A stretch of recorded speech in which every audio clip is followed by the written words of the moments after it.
اور پھر اللہ کے محبوب علیہ الصلاۃ والسلام نے اعمال کے اندر استقامت اختیار کرنے کا بھی حکم دیا۔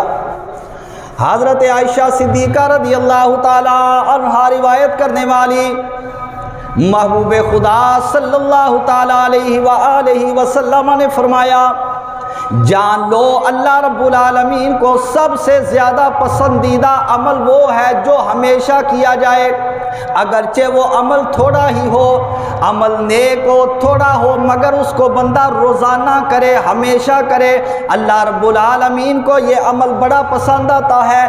ایسا نہ ہو کہ ایک مرتبہ بندہ بہت زیادہ نیک عمل کر لے اور اس کے بعد نیکی کرنا بلا کے رکھ دے، نہ ایسا نہیں۔ فرمایا رب تعالیٰ کو نیک اعمال پر استقامت اختیار کرنا یہ بڑا پسند آتا ہے، رب تعالیٰ اس سے بڑا خوش ہوتا ہے۔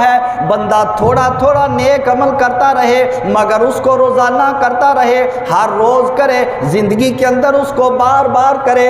نیک عمل کو بار بار کرنا اگرچہ وہ تھوڑا ہی کیوں نہ ہو، اللہ رب العالمین کو یہ بات بڑی ہی پسند آ جاتی ہے۔ رب تعالیٰ اس سے راضی ہوتا ہے کہ بندہ تھوڑا عمل کرے لیکن کرتا رہے، یہ نہیں کہ ایک بار بندہ جناب والا 24 گھنٹے پورے نوافل کے اندر ہی مصروف رہے، 24 گھنٹے دل کھول کے قرآن مجید پڑھ لے، اس کے بعد سارے سال کے لیے بند کر کے اوپر طاق کے اندر رکھ دے، یہ نہیں ہونا چاہیے۔ روزانہ نیکی کرے، روزانہ قرآن مجید کی تلاوت کرے، چلو زیادہ نہیں تو ایک رکوع ہی پڑھ لیا کرے، ایک رکوع نہیں تو 2-4 آیتیں پڑھ لیا کرے، لیکن پڑھے روزانہ۔ نیک عمل کو روزانہ کرنا اللہ کے محبوب علیہ السلام نے فرمایا رب تعالیٰ کو بڑا پسند آتا ہے۔